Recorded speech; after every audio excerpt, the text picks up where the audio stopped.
आप सभी को नमस्ते। प्रेरक कहानी एक, बुद्ध और चक्षुपाल।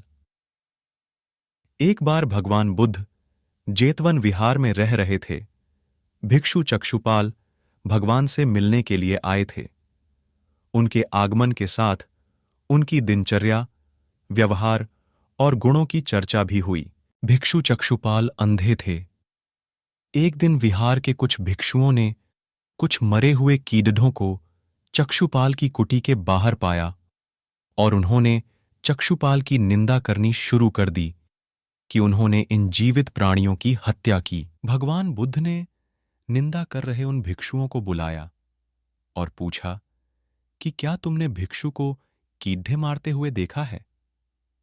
उन्होंने उत्तर दिया, नहीं। इस पर भगवान बुद्ध ने उन साधकों से कहा कि जैसे तुमने उन्हें कीड़ों को मारते हुए नहीं देखा, वैसे ही चक्षुपाल ने भी उन्हें मरते हुए नहीं देखा और उन्होंने कीड़ों को जानबूझकर नहीं मारा है, इसलिए उनकी भर्त्सना करना उचित नहीं है। भिक्षुओं ने इसके बाद पूछा कि चक्षुपाल अंधे क्यों हैं?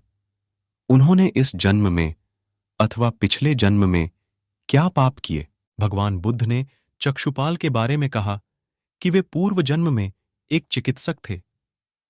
एक अंधी स्त्री ने उनसे वादा किया था कि यदि वे उसकी आंखें ठीक कर देंगे तो वह और उसका परिवार उनके दास बन जाएंगे।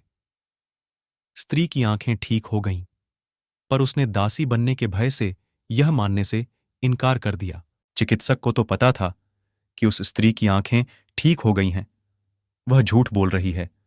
उसे सबक सिखाने के लिए या बदला लेने के लिए चक्षुपाल ने दूसरी दवा दी। उस दवा से महिला फिर अंधी हो गई। वह कितना ही रोई पीटी, लेकिन चक्षुपाल जरा भी नहीं पसीजा। इस पाप के फलस्वरूप अगले जन्म में चिकित्सक को अंधा बनना पड़ा। प्रेरक कहानी 2, परिश्रम और धैर्य। एक बार भगवान बुद्ध अपने अनुयायियों के साथ किसी गांव में उपदेश देने जा रहे थे। उस गांव से पूर्व ही मार्ग में उन लोगों को जगह जगह बहुत सारे गड्ढे खुदे हुए मिले।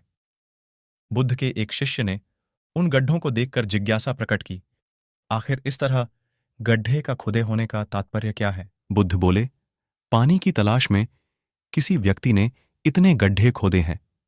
यदि वह धैर्यपूर्वक एक ही स्थान पर गड्ढे खोदता तो उसे पानी अवश्य मिल जाता, पर वह थोड़ी देर गड्ढा खोदता और पानी न मिलने पर दूसरा गड्ढा खोदना शुरू कर देता। व्यक्ति को परिश्रम करने के साथ धैर्य भी रखना चाहिए। प्रेरक कहानी 3, अमृत की खेती। एक बार भगवान बुद्ध भिक्षा के लिए एक किसान के यहां पहुंचे। तथागत को भिक्षा के लिए आया देखकर किसान उपेक्षा से बोला, श्रमण, मैं हल जोतता हूं और तब खाता हूं। तुम्हें भी हल जोतना और बीज बोना चाहिए और तब खाना खाना चाहिए। बुद्ध ने कहा, महाराज, मैं भी खेती ही करता हूं।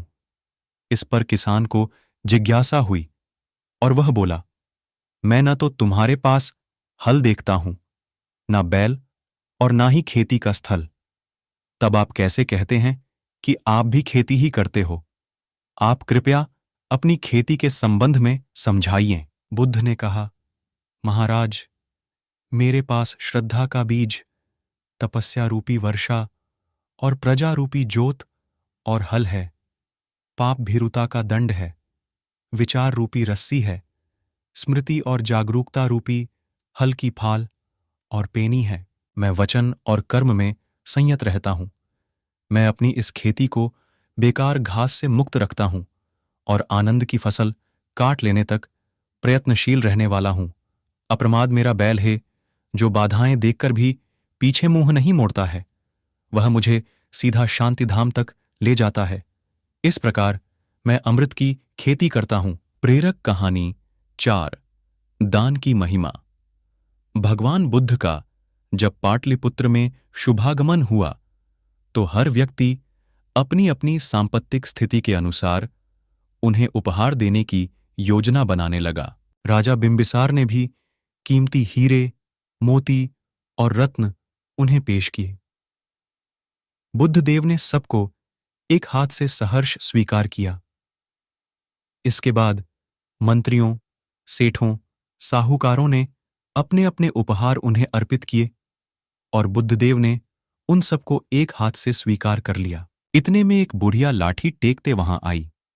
बुद्धदेव को प्रणाम कर वह बोली, भगवन, जिस समय आपके आने का समाचार मुझे मिला उस समय मैं यह अनार खा रही थी।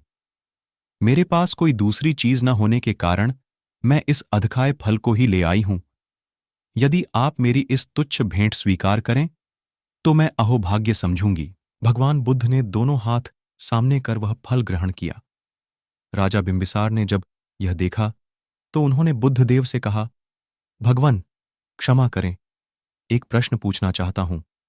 हम सबने आपको कीमती और बड्ढे बड्ढे उपहार दिए जिन्हें आपने एक हाथ से ग्रहण किया, लेकिन इस बुढ़िया द्वारा दिए गए छोटे एवं झूठे फल को आपने दोनों हाथों से ग्रहण किया, ऐसा क्यों? यह सुन बुद्धदेव मुस्कुराए और बोले, राजन, आप सबने अवश्य बहुमूल्य उपहार दिए हैं, किंतु यह सब आपकी संपत्ति का 10वां हिस्सा भी नहीं है। आपने यह दान दीनों और गरीबों की भलाई के लिए नहीं किया है, इसलिए आपका यह दान सात्विक दान की श्रेणी में नहीं आ सकता। इसके विपरीत इस बुढ़िया ने अपने मुंह का कौर ही मुझे दे डाला है। भले ही यह बुढ़िया निर्धन है, लेकिन इसे संपत्ति की कोई लालसा नहीं है। यही कारण है कि इसका दान मैंने खुले हृदय से दोनों हाथों से स्वीकार किया है। ऐसी ही और प्रेरक तथा आध्यात्मिक वीडियो देखने के लिए लाइक और सब्सक्राइब करें। देखने के लिए धन्यवाद।